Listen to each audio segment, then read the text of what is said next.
Ganito ba kasarap na dessert ang hanap nyo na pwedeng-pwede sa lahat ng handaan at pwede nyo ring pagkakitaan?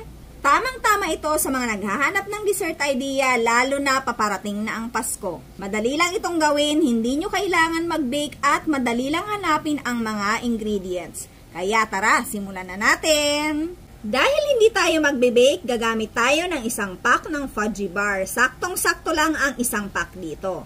Tanggalin lang natin ang paper liner at hiwain natin ito sa dalawa. Ilagay sa tub ang hiniwang fudgy bar at i-press lang ito. Bali 6 microwavable tubs ang kaya. I-set aside at gagawin natin ang second layer. Gagamitin ko ang bagong kaserola from Red Chef. Bueno manuhan na natin to. Maglagay ng isang sachet ng white jelly powder.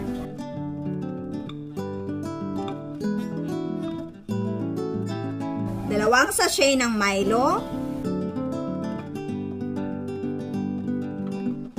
3 kutsarang cornstarch, 1/4 cup cocoa powder, mix well at mag-add ng 3 cups water at isang lata ng evap milk.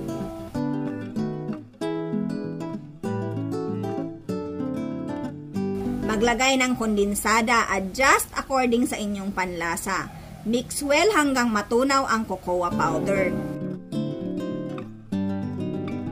So dito sa part na to, pinatikim ko to sa asawa ko kasi siya talaga ang mahilig sa dessert. Gusto daw niya mag-add ng konting kondensada, kaya mag-adjust kayo according sa inyong panlasa.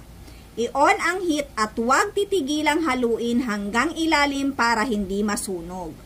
Hintayin lang hanggang nearly boil, saka i-transfer sa na-prepare nating fudgy bar kanina.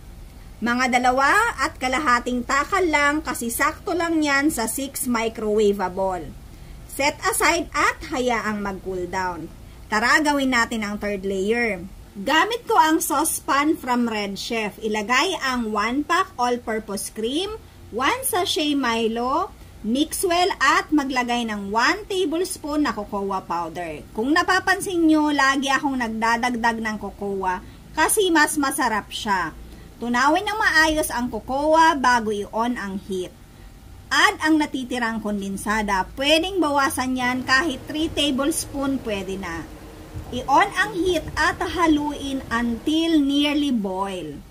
So hindi na natin kailangan hintayin kumulo pa ang cream. Ibuhos na sa nagawa natin kanina. Let it cool muna bago takpan at ilagay sa freezer ng 3 hours. Pero mas masarap ito at mas maganda ang outcome kapag overnight.